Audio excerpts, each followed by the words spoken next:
Boa noite. Boa noite. Temer afirma que pediu auxílio formal e oficial ao Odebrecht na campanha de 2014 e que não solicitou nem autorizou nada sem amparo da lei. José Yunes reitera que recebeu o envelope do doleiro Lúcio Funaro a pedido de Eliseu Padilha, mas não sabia do conteúdo.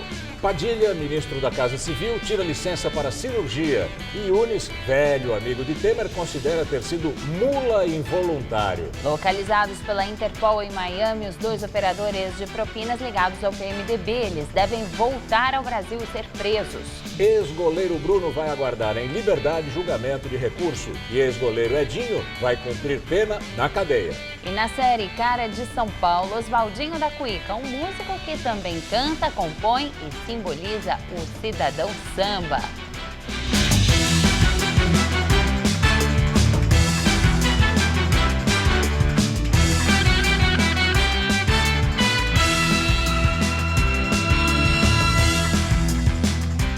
Funcionários do setor de vacinas do Instituto Butantan, que é um órgão do governo estadual do PSDB, realizaram hoje um protesto contra a exoneração do ex-diretor Jorge Calil, depois de denúncias de irregularidades.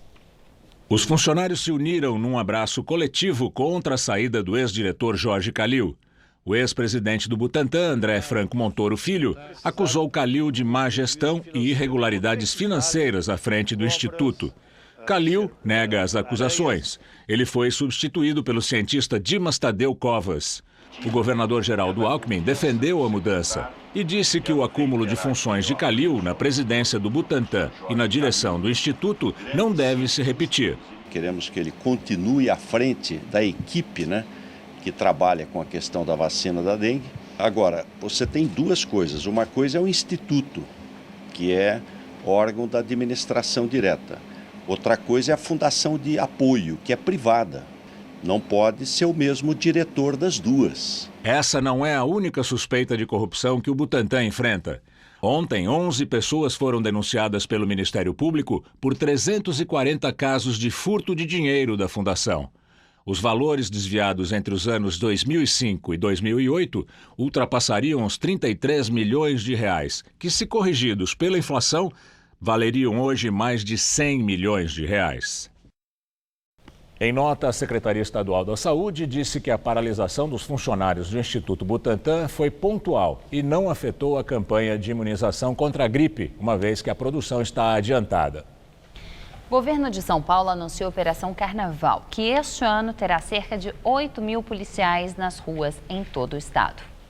Até 1º de março, na quarta-feira de cinzas, o policiamento em todo o estado de São Paulo vai ser reforçado. Nós estamos mobilizando nesta Operação Carnaval uma média diária de 8 mil policiais militares que vão reforçar a segurança na chamada Operação Carnaval. 1.420 viaturas, 18 helicópteros Águia. No policiamento rodoviário, está reforçado com 1.200 policiais militares, além do patrulhamento tradicional. O carnaval vai contar ainda com ações conjuntas entre PM, CET, Prefeitura e SP Tours. 16 cidades dos litorais norte e sul vão receber um reforço de mais de 1.900 policiais militares, incluindo PMs administrativos, que ao longo deste carnaval vão atuar nas ruas. No deslocamento dos motoristas das rodovias, as câmeras de monitoramento vão auxiliar na fiscalização. Aqui no sistema Anchieta Imigrantes, por exemplo, são 16 novas câmeras inteligentes. Os aparelhos estão espalhados em todas as rodovias paulistas privatizadas. As câmeras inteligentes, elas funcionam da seguinte forma: automaticamente ela consegue detectar anomalias do sistema, da imagem. Por exemplo, um carro parado no acostamento, ou uma pessoa andando no acostamento, um animal solto na via, e automaticamente gerar alertas. Pastor Silas Malafaia é indiciado pela Polícia Federal na Operação Timóteo. Silas Malafaia, que é pastor da Associação Vitória em Cristo, ligada à Assembleia de Deus, foi indiciado pelo crime de lavagem de dinheiro. A Polícia Federal apura um esquema de corrupção na cobrança de royalties da exploração mineral. Além do pastor, outras 49 pessoas foram indiciadas. De acordo com as investigações, Malafaia recebeu um cheque de R$100 mil de um dos escritórios investigados e depositou o dinheiro numa conta pessoal. Em dezembro do ano passado, ele foi alvo de uma condução coercitiva. O pastor diz que o repasse foi uma doação para a igreja dele e para uma associação religiosa. Ele disse também que declarou o dinheiro e pagou o imposto. O relatório com indiciamento agora vai ser analisado pelo Ministério Público, que deve decidir se apresenta ou não denúncia contra o pastor Silas Malafaia. Supostos operadores do PMDB foram presos pela Interpol para interrogatório nos Estados Unidos. A informação foi dada pelo delegado da Polícia Federal, Maurício Moscardi. Segundo ele, Jorge Luz e o filho dele, Bruno Luz, foram presos pela Interpol em Miami. Os dois são acusados pela Força-Tarefa da Lava Jato de serem os operadores financeiros ligados ao PMDB, dentro do esquema de corrupção e desvio de dinheiro da Petrobras. Ontem, quando a 38ª fase da Lava Jato foi deflagrada, o procurador da República, Diogo Castor de Matos, disse que agentes políticos do PMDB, no Senado, foram beneficiários de parte dos 40 milhões de dólares de propina, supostamente repassados pelos operadores. O procurador não citou nomes dos políticos. Delatores da Lava Jato disseram aos procuradores que os operadores fizeram repasses ao ex-presidente do Senado, Renan Calheiros, e que eles também seriam ligados ao senador Jader Barbalho, além do ex-ministro de Minas e Energia, Silas Rondô, todos do PMDB. Renan é acusado de receber pelo menos 6 milhões de dólares do esquema. O senador nega. O empresário Milton Chaim, que também fechou delação com a Lava Jato, disse que o grupo Chaim pagou ao lobista Jorge Luz 2,5 milhões de dólares para fechar contrato de operação do navio sonda Vitória 10.000. O dinheiro serviu para quitar uma dívida de 12 milhões de reais do pecuarista e amigo pessoal de Lula, José Carlos Bonlai, com o próprio Banco Chaim. O empréstimo, segundo o pecuarista, tinha por objetivo pagar dívidas de campanha do PT. O partido nega. Citado no mais recente escândalo de corrupção do governo Temer, ministro da Casa Civil, Eliseu Padilha, do PMDB, pede licença do cargo para fazer uma cirurgia. Padilha está em Porto Alegre para fazer uma cirurgia de retirada da próstata neste fim de semana. Ele deve voltar ao cargo no dia 6 de março. Esta semana, o ministro chegou a ficar internado num hospital de Brasília. A licença de Padilha foi concedida no momento em que o advogado José Yunes, amigo e ex-assessor do presidente Michel Temer, disse em depoimento ao Ministério Público Federal que recebeu um envelope a pedido do ministro. A encomenda, segundo Yunes, teria sido entregue pelo doleiro Lúcio Funaro em setembro de 2014, pouco antes da eleição presidencial. Funaro é apontado por investigadores da Operação Lava Jato como o operador do ex-presidente da Câmara, Eduardo Cunha. José Yunes disse que desconhecia o conteúdo do envelope e avaliou ter servido de mula involuntário para Padilha. Yunes disse também que procurou o Ministério Público para rebater as acusações do ex-executivo da Odebrecht, Cláudio Melo Filho. Ele disse que está à disposição para uma acariação com o delator. José Yunes deixou o cargo no governo Temer no fim do ano passado, logo depois de vir à tona a delação do ex-executivo da empreiteira. Em delação premiada, Melo Filho afirmou que Yunes recebeu, em seu escritório, a quantia de R$1 milhão para repassar para campanhas de PMDBistas, por Caixa 2. O dinheiro faria parte dos R$10 milhões que Marcelo Odebrecht resolveu destinar ao PMDB, depois de um jantar que teve em maio de 2014 com Michel Temer, no Palácio do Jaburu. Em entrevista à Rádio Estadão, Yunes negou conhecer Cláudio Melo Filho e contou como foi o recebimento do envelope enviado por Lúcio Funaro. O Padilha, à época, me pediu por telefone se eu poderia receber um documento e que uma pessoa depois iria pegar. Foi o que eu fiz, eu recebi o documento e quem entregou o documento é uma outra figura que eu não conhecia à época, era o Lúcio Funaro. Entregou e depois de uns 40, 50 minutos, uma pessoa usando o nome dele foi e retirou o envelope lá do meu escritório e entregue pela minha secretária. Yunes disse também que nunca operou para o PMDB. Eu nunca mexi com dinheiro, nem operei dinheiro de campanha do PMDB, nunca. Daí é minha indignação, né? Em nota, o presidente Michel Temer negou participação no episódio envolvendo Yunes e Padilha. A nota diz que Temer pediu auxílio formal e oficial à Odebrecht na campanha de 2014. O texto diz que ele não solicitou nem autorizou nada sem amparo na lei. De acordo com o Planalto, a empreiteira doou 11 milhões e 300 mil reais ao PMDB em 2014 e que tudo foi declarado à Justiça Eleitoral. A nota finaliza dizendo que é essa a única e exclusiva participação do presidente no episódio. E agora o comentário de Josias de Souza, direto de Brasília. Ele fala sobre a entrevista de José Yunes. Há uma originalidade perversa na história contada pelo advogado José Yunes. O enredo transforma Michel Temer, amigo de meio século de Yunes, numa caricatura burlesca. É como se, a pretexto de proteger o presidente, Yunes o desnudasse. Yunes sustenta que, a pedido de Eliseu Padilha, outro velho amigo de Temer, recebeu em seu escritório em São Paulo um envelope do doleiro Lúcio Funaro. Ele diz não saber o que tinha no envelope ou no pacote, que foi entregue a alguém cujo nome ele desconhece. E Temer fica boiando no meio dessa história que envolve os seus dois maiores amigos. Graças às delações da Odebrecht, o país ficou sabendo que em 2014 Michel Temer pediu 10 milhões de reais a Marcelo Odebrecht. O dinheiro foi entregue a pessoas da confiança de Temer. 4 milhões foram para Eliseu Padilha. Uma parte foi entregue no escritório de Yunes. Temer já tinha confirmado que fez o pedido a Marcelo Odebrecht, mas ele alegara que o dinheiro foi para o PMDB, que está declarado na Justiça Eleitoral. Agora surge Yunes com essa história fabulosa do envelope de conteúdo desconhecido. Yunes diz ter ficado surpreso quando o doleiro Lúcio Funaro apareceu no seu escritório. Concluiu que fez o papel de mula de Eliseu Padilha. Isso foi em setembro de 2014. Em dezembro, vieram à luz as declarações da Odebrecht, que falam de Temer, de dinheiro, de Padilha e do escritório de Yunes. O amigão de Temer se demitiu da assessoria do Planalto e afirma agora que nunca conversou com Eliseu Padilha sobre esse assunto. No final do ano passado, trocou ideias com Michel Temer, que reagiu com naturalidade. O grande perigo da meia-verdade é o sujeito dizer exatamente a metade que é mentirosa. Boa noite. Cantor, compositor, sambista ou simplesmente cuiqueiro. Oswaldinho da Cuíca é um dos maiores nomes do samba paulista e continua tocando aos 77 anos. O talento, a versatilidade e o bom humor fazem desse mestre inigualável da Cuíca um personagem que é cara de São Paulo.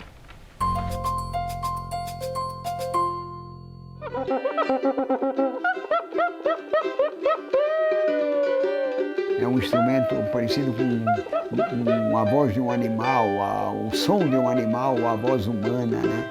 Tem gente que diz que essa voz é herança africana, outros que foi invenção dos antigos povos árabes. Mas só a gente tem um Oswaldinho da Cuíca, a maior prova da brasilidade desse som.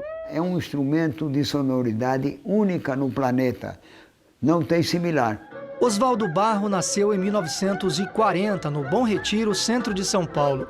Logo aos 12 anos, teve contato com vários instrumentos nas antigas rodas de samba. Você não tinha acesso a telefone, a televisão, o rádio mesmo, eram poucas pessoas que tinham rádio, as pessoas que podiam mais. Não tinha uma indústria leve desenvolvida, musical. Era muito instrumento importado. Então a gente fazia tudo artesanal, com pele de cabrito, e tudo com barrica, era com madeira, com latão. Acabou virando especialista naquela espécie de tambor de metal feito com pele de cabrito e bambu na ponta. A qualidade desta pele, que é de cabrito, você tem que saber escolher. Da barriga tem muita gordura, daqui do lombo é mais duro essa parte, do lombo de baixo já é mais maleável. E o bambu, que você tem que saber escolher também e preparar, amarrar, deixar deste jeito. A partir do momento que você estica ela, né, e você comprime a pele na frente, ela dá uma variedade. Agudo, grave, médio. A maestria na cuíca elevou Oswaldinho ao time dos maiores nomes do samba. Fez parcerias com Adoniran Barbosa, Cartola, Nelson Gonçalves e Ângela Maria. teve 3 passagens pelo grupo Demônios da Garoa. O Oswaldinho disse que já perdeu as contas de quantas cuícas ele já teve na vida. Uma delas é essa daqui, ó, que ele ganhou de presente, feita com um barril de madeira. Agora, a maioria ele disse que doou para amigos, conhecidos, e ele guarda poucas aqui em casa. Apesar de não ter muitos instrumentos aqui, música é o que nunca falta na casa dele. Eu me sinto privilegiado, né? Porque cada trabalho que a gente tem a oportunidade de estar junto do Oswaldinho, a gente aprende bastante. Evito falar bastante porque é a hora de escutar e aprender, de fato. Ah, mas o que não falta é orgulho pela Vai Vai. No carnaval desse ano, a Escola do Coração deve manter entre os 300 integrantes da bateria 20 legítimos cuiqueiros. Outro legado desse mestre do samba. A Vai Vai até o fim da minha vida, eu posso até não desfilar por alguns motivos, né? Mas a Vai Vai é uma família para mim.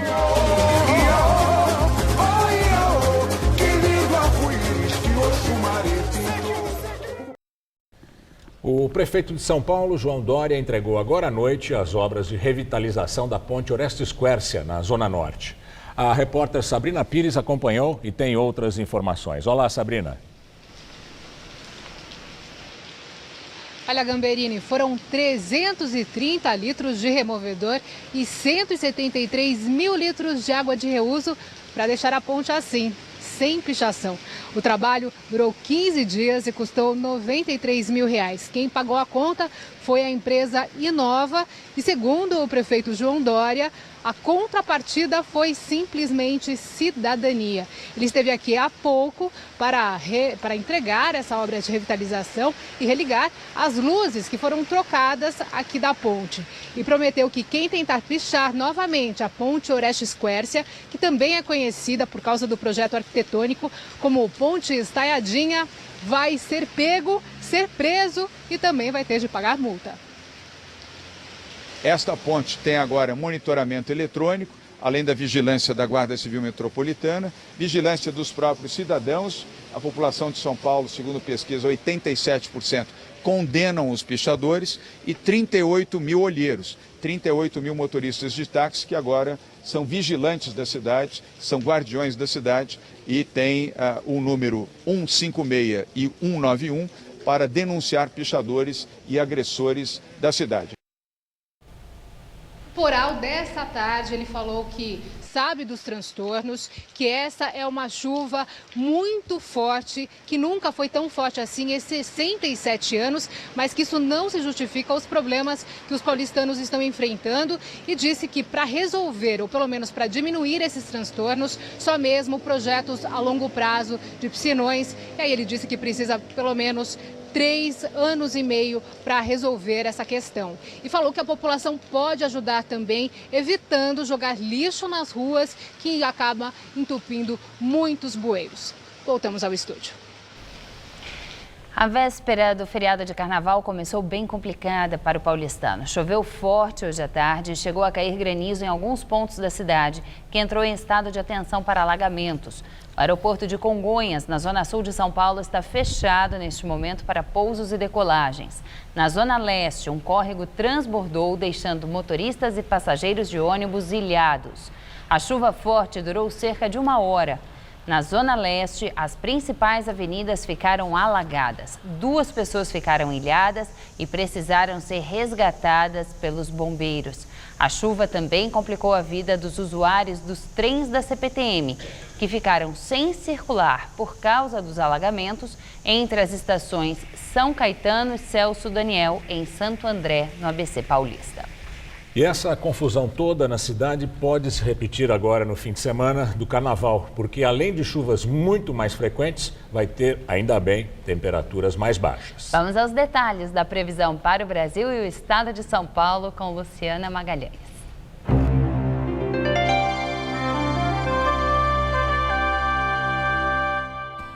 Áreas de instabilidade se espalham pelo país e o sábado será de pancadas de chuva isoladas.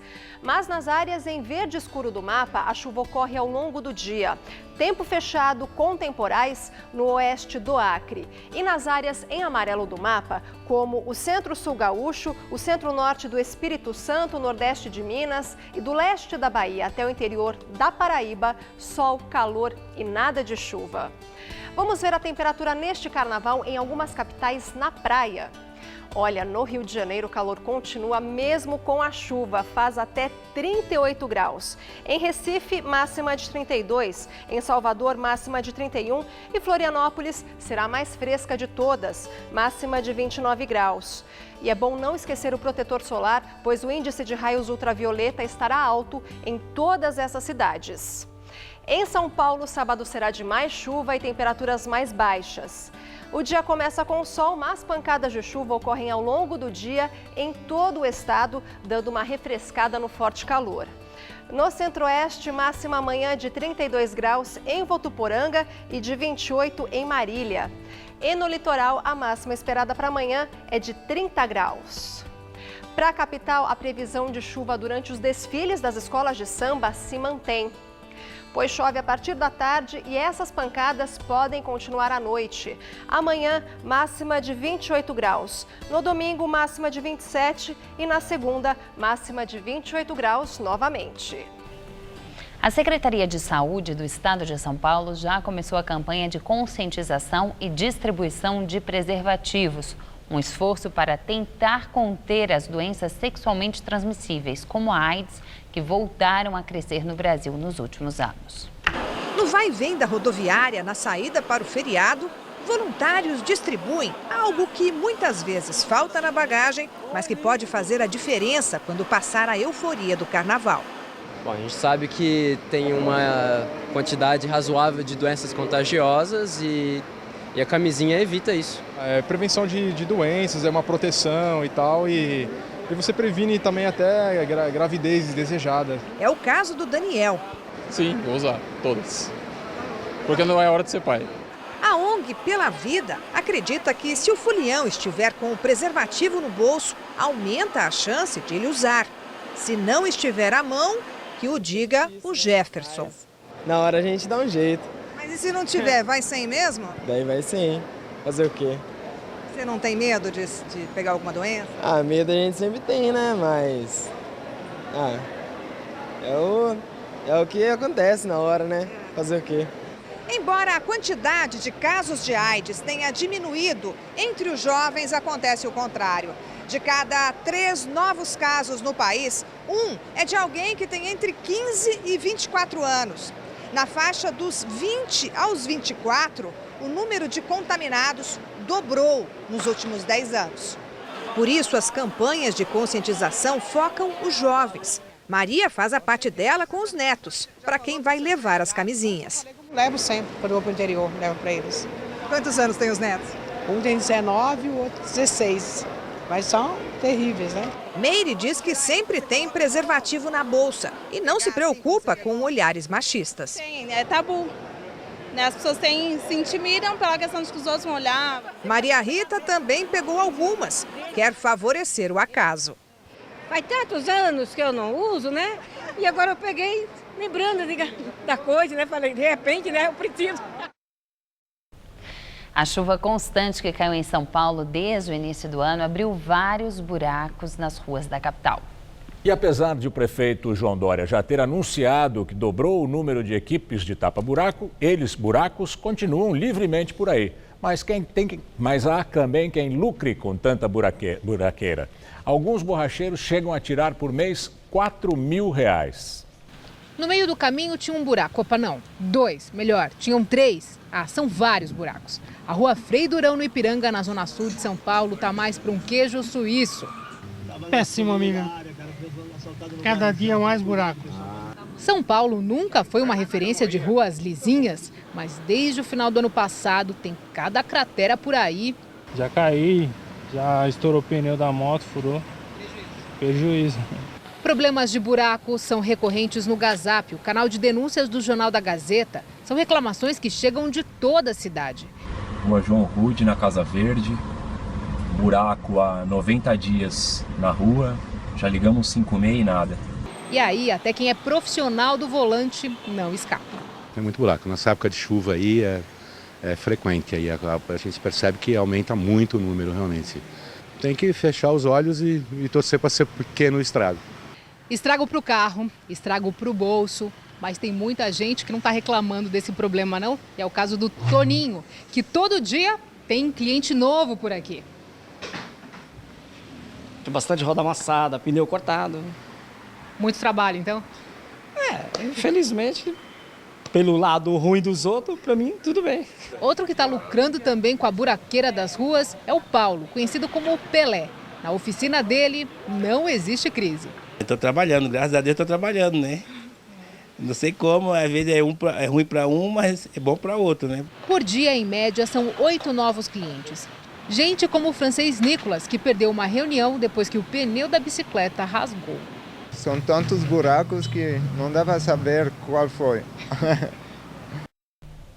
De acordo com a Secretaria das Prefeituras Regionais, as ações de tapa-buraco estão previstas no programa São Paulo Cidade Linda e cada regional tem uma programação específica para realizar os trabalhos durante o ano.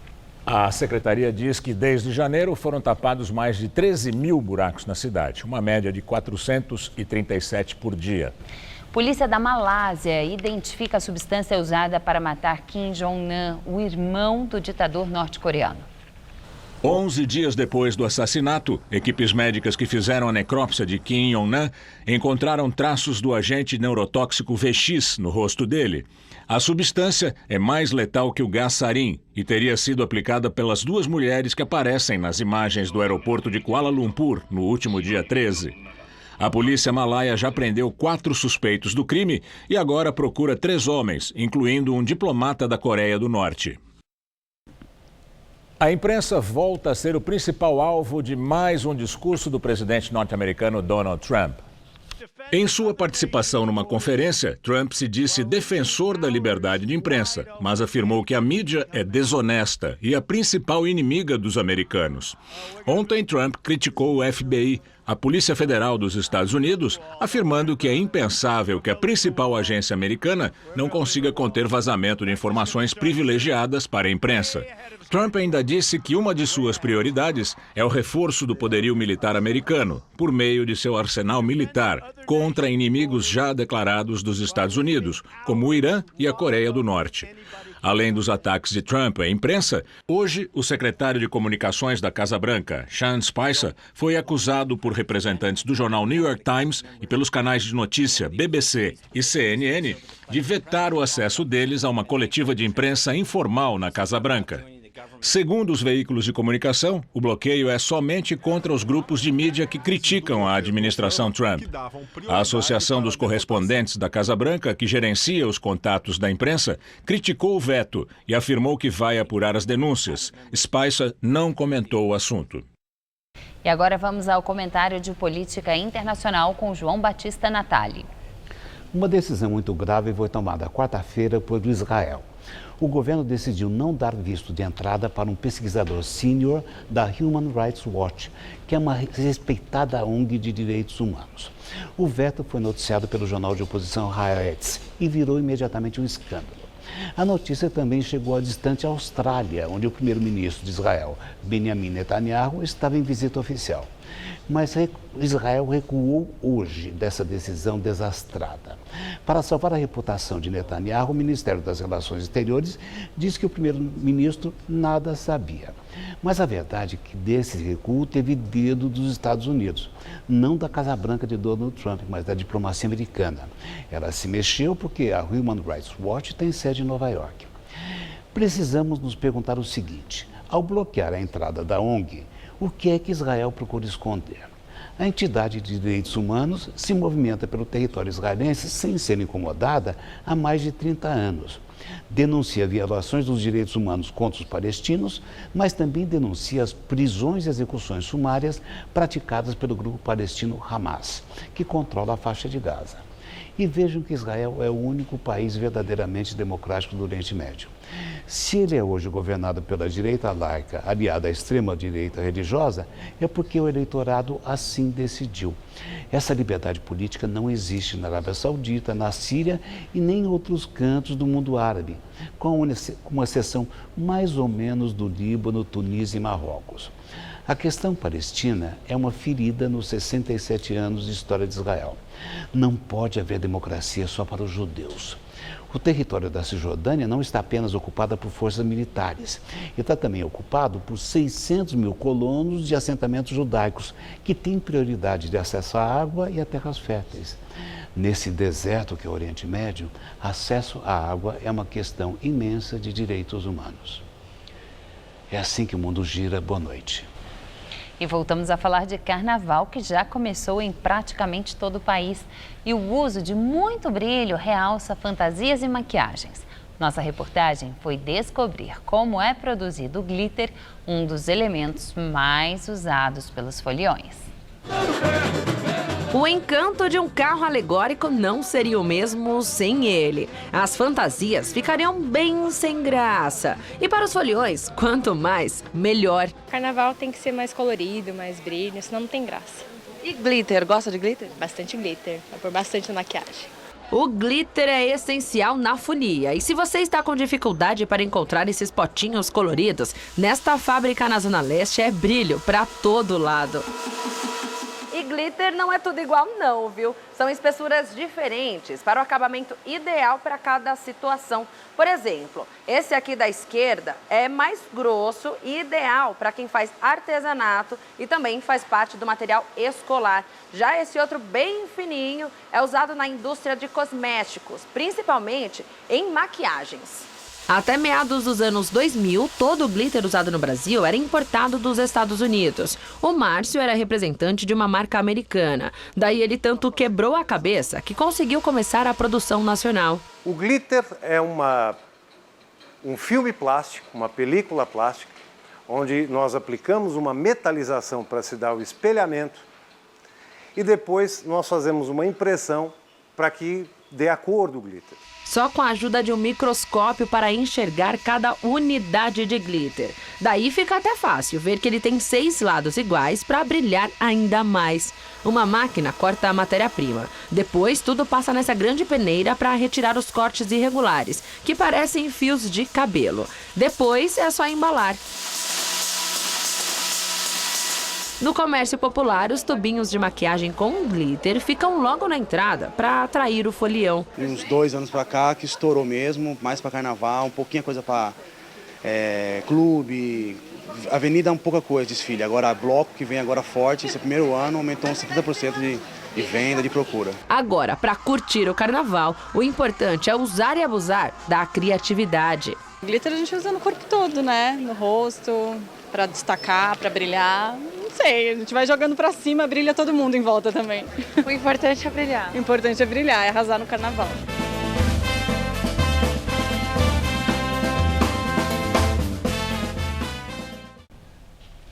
Economia, desemprego no Brasil atinge recorde de 12.900.000 pessoas no trimestre encerrado em janeiro. Segundo os dados divulgados hoje pelo IBGE, a taxa de desocupação ficou em 12,6% no período.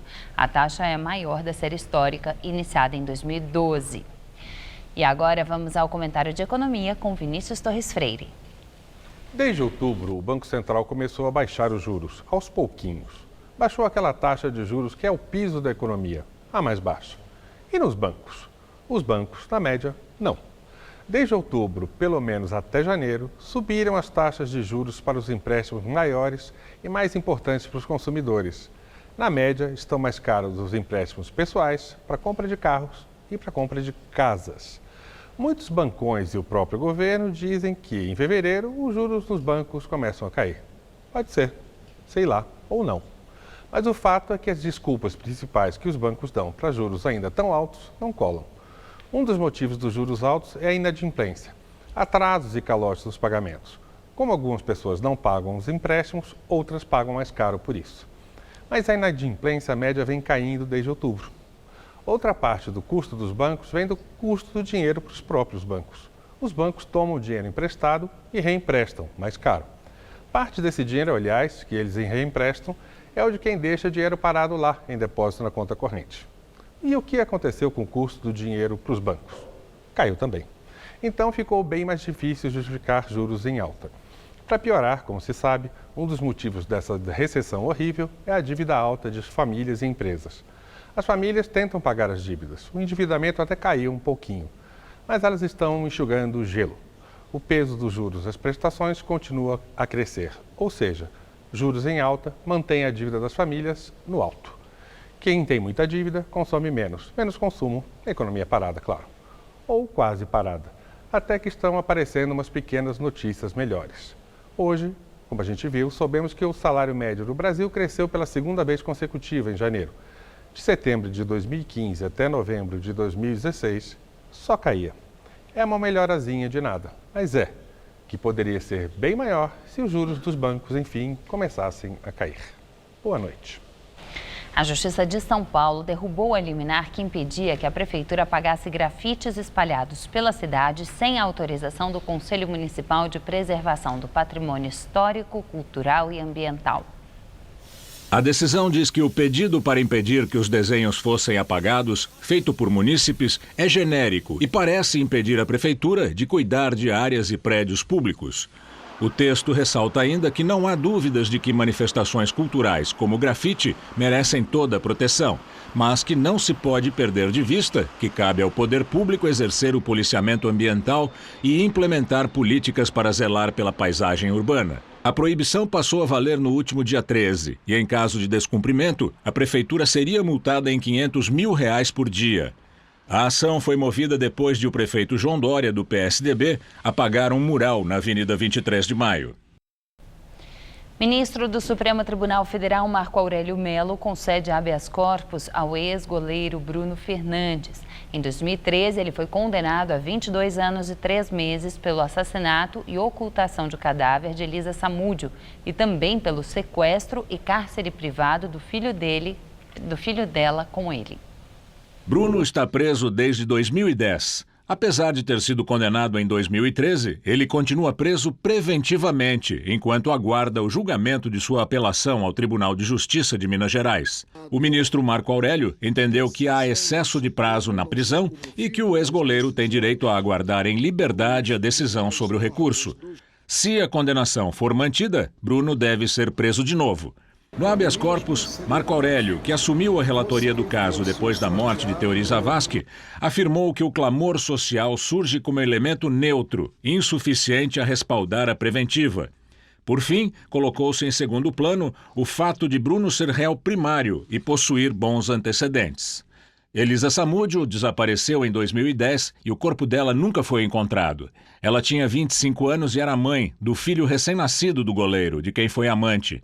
Na época, o jogador não reconhecia a paternidade. Os cúmplices de Bruno no crime não foram contemplados com habeas corpus. E o também ex-goleiro Edinho, filho de Pelé, tem prisão decretada pelo Tribunal de Justiça de São Paulo. Ele foi condenado por lavagem de dinheiro e associação ao tráfico de drogas, crimes pelos quais já foi preso outras 3 vezes. O tribunal manteve a condenação de Edinho, mas reduziu a pena de 33 anos e 4 meses para 12 anos e 10 meses. O ex-goleiro aguardou o julgamento do recurso em liberdade. Edinho deve ser preso assim que for publicado o mandado de prisão. A defesa afirma que já entrou com um novo recurso e que o filho de Pelé vai se apresentar espontaneamente no 5º Distrito Policial de Santos, litoral de São Paulo.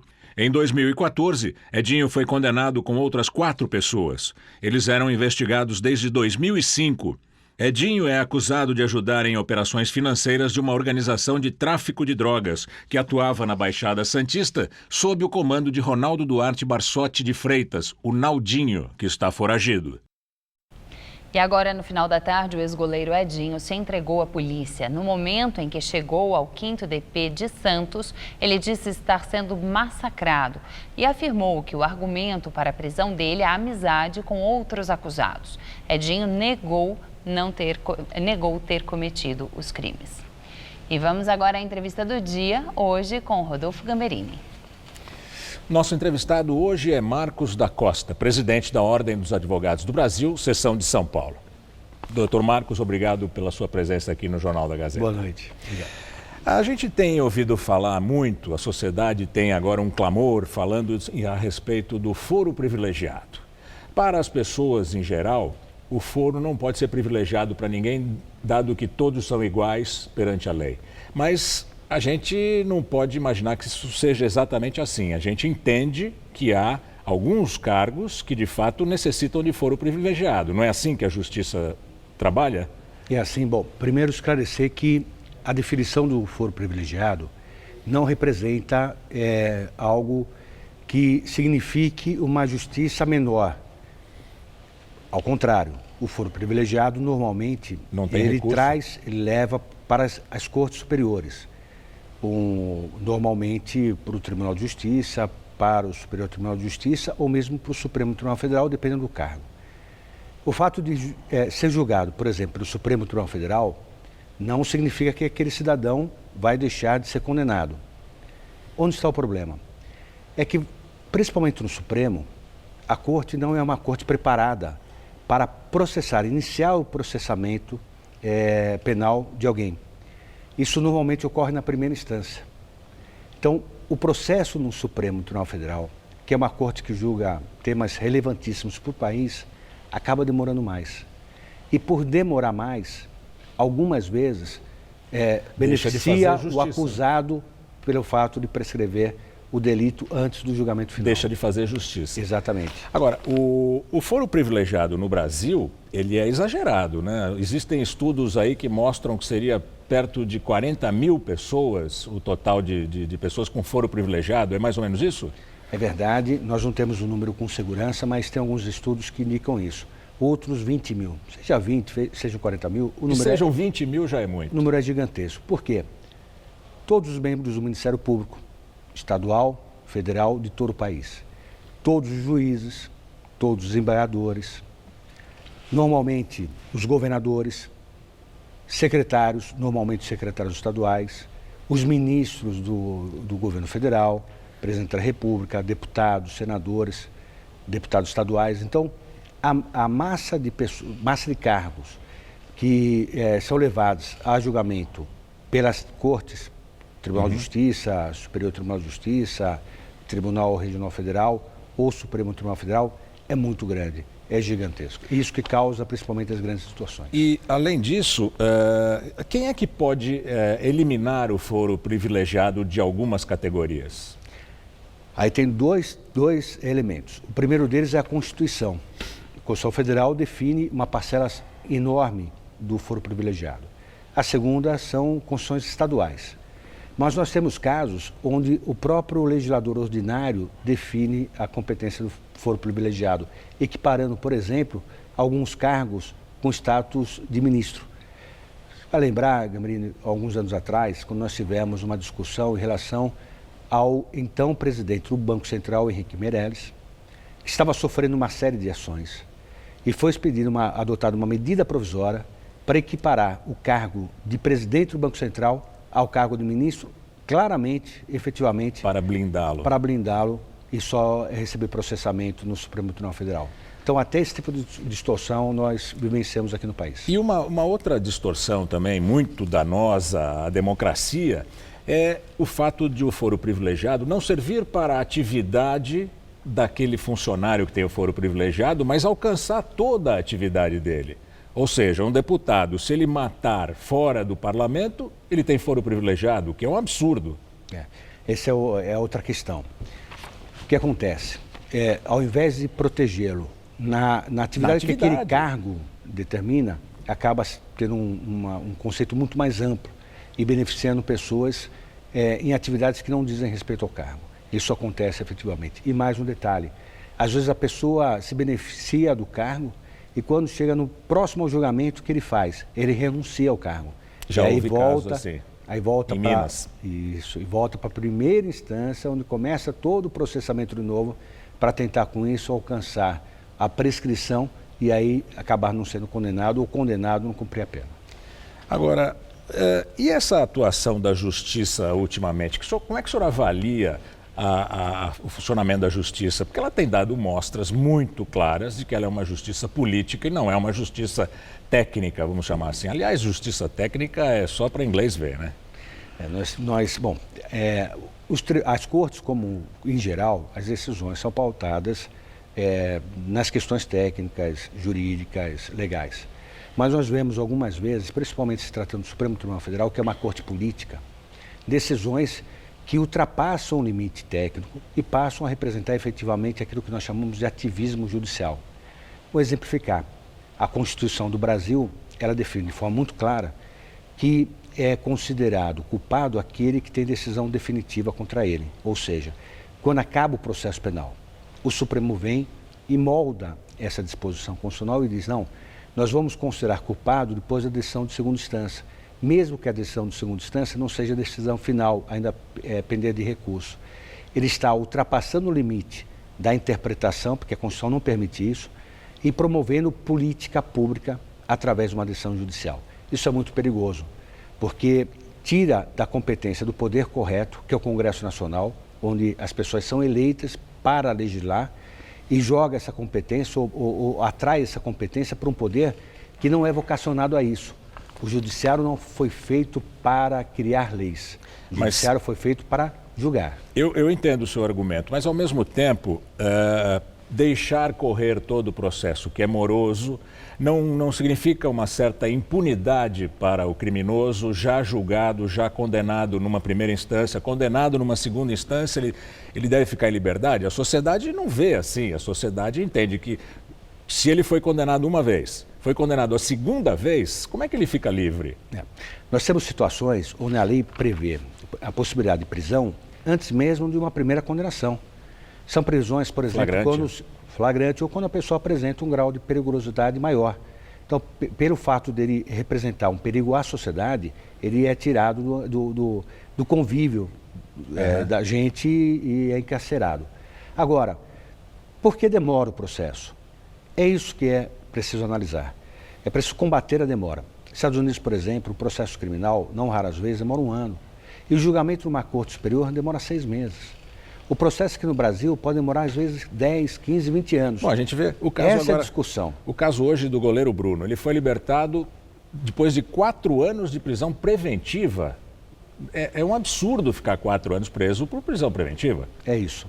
Precisa julgar mais rápido, julgar com qualidade, mas julgar mais rápido. Até porque aquele cidadão que está preso preventivamente, às vezes ele demora tanto para ser julgado que ao ser condenado, fora os casos de absolvição, às vezes ele fica anos preso e no final ele é absolvido. Mas mesmo no caso da condenação, não raras vezes ele é condenado a uma pena menor do que o período que ele ficou preso preventivamente. Sem contar com benefícios, por exemplo, de progressão de pena, regime fechado, para o semiaberto e para o aberto, que na prisão provisória preventiva ele não tem. O que ele teria na prisão na condenação definitiva. Muito obrigado, doutor Marcos da Costa. Nós teríamos aqui assunto para ficar mais tempo conversando sobre a justiça, mas não podemos. Muito obrigado. Obrigado. Você vai ver a seguir, por causa do carnaval, a rodada do Campeonato Paulista foi adiantada para sábado, amanhã. E o Palmeiras é o que entra em campo mais pressionado depois da derrota para o Corinthians.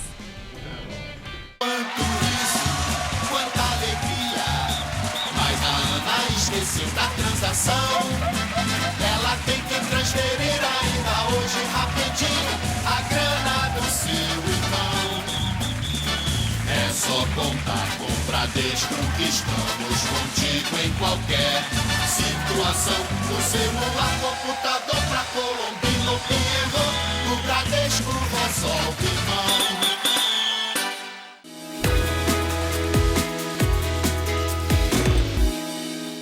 Eu não tenho dúvidas de que quando você estuda, você se aprofunda, você cria novos debates, isso agrega muito no seu dia a dia. Você começa a simular problemas em sala de aula e isso faz toda a diferença. A gente nunca sabe o que vai acontecer no futuro, então quanto mais preparado a gente estiver, melhor. Eu escolhi a Casper Libero pela tradição, pela localização, a Avenida Paulista facilita muito, então eu acho que a Casper tem um nome no mercado, tem uma credibilidade, professores de excelente nível e isso te agrega tanto que é uma satisfação incrível pra gente. Por isso, eu sou Casper. Somos todos Casper. No Todo Seu de hoje, o prefeito de São Paulo, João Dória, conta detalhes de seu início de governo. É um tempo pequeno, mas já demonstramos com clareza em que ritmo que nós vamos fazer a nossa administração na cidade de São Paulo. E no musical, Aguinaldo Timóteo mostra por que é a voz romântica do Brasil. Eu sei que o culpado de não ter você sou eu. E esse medo... Todo Seu, hoje, 10h30 da noite. Olha, fica comigo porque o programa está impecável. É meu.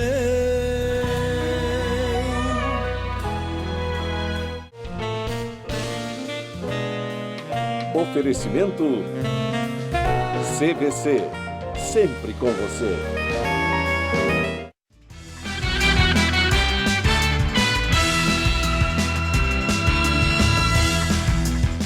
E agora as notícias do esporte com Rodolfo Gamberini e Celso Cardoso. O Santos não vence há 3 rodadas e já pode-se dizer que há uma pequena crise na Vila Belmiro, né, Celso? Que deve ser afastada. Mas coisa da feia por lá. Espero, viu? O sim. Santos vem sofrendo com muitos desfalques, ainda não conseguiu firmar, né, um time forte nesse início do campeonato. E para piorar, a torcida tem se mostrado bastante impaciente, irritada com os atletas.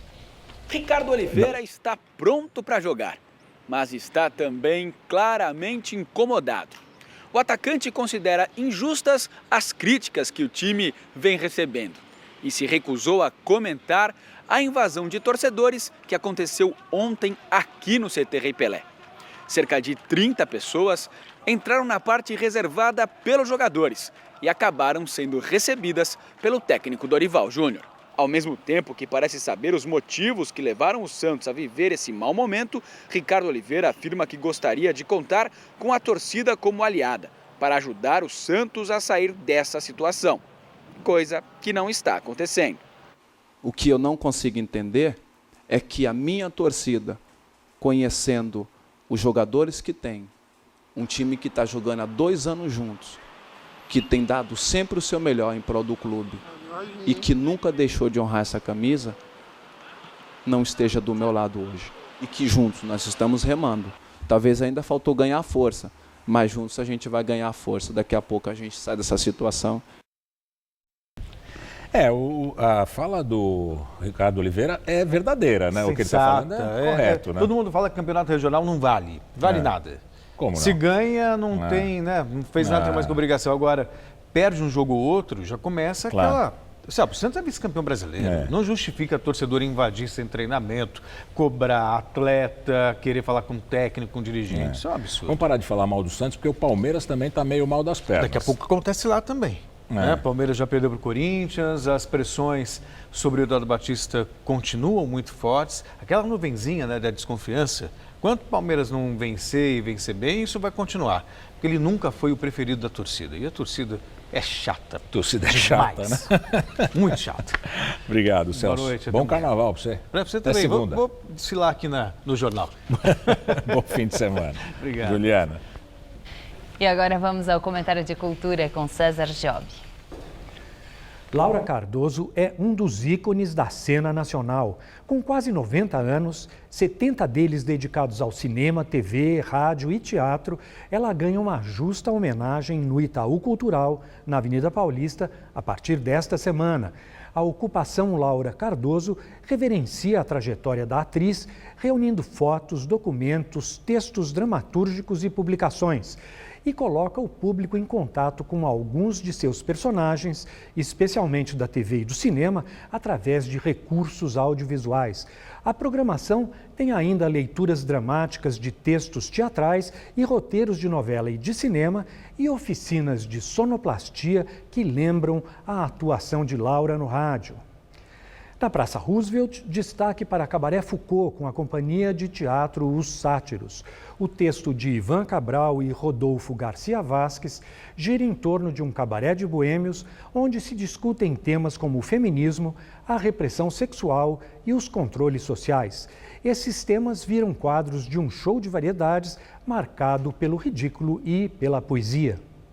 E logo depois do Carnaval, no dia 2 de março, estreia Material Bond, nova montagem da Kiwi Companhia de Teatro, na Oficina Cultural Oswald de Andrade.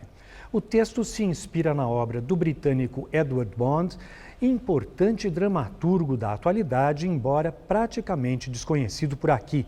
Tem mais de 50 textos teatrais, a maioria montada mais na França e Alemanha do que na Inglaterra, onde ele proibiu apresentações de suas obras. Gosta de tratar sobre os desequilíbrios das sociedades contemporâneas, processos de desumanização, violência e brutalidade. Tanto no tema quanto na arquitetura do espetáculo, ele propõe uma dramaturgia em sintonia com o mundo atual. No elenco estão a atriz Fernanda Azevedo e o multi-instrumentista Eduardo Contreira. Roteiro e direção são de Fernando Quinas. Boa noite. No programa Todo Seu de hoje, Rony Von recebe o prefeito de São Paulo, João Dória. O Todo Seu começa às 10h30 da noite, logo depois do Jornal da Gazeta, edição das 10. E o Jornal da Gazeta, este aqui, termina agora.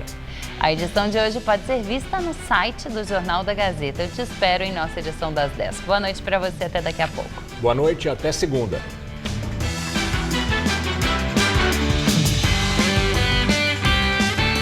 Confira uma entrevista imperdível com o prefeito de São Paulo, João Dória, no Todo Seu de hoje, 10h30 da noite.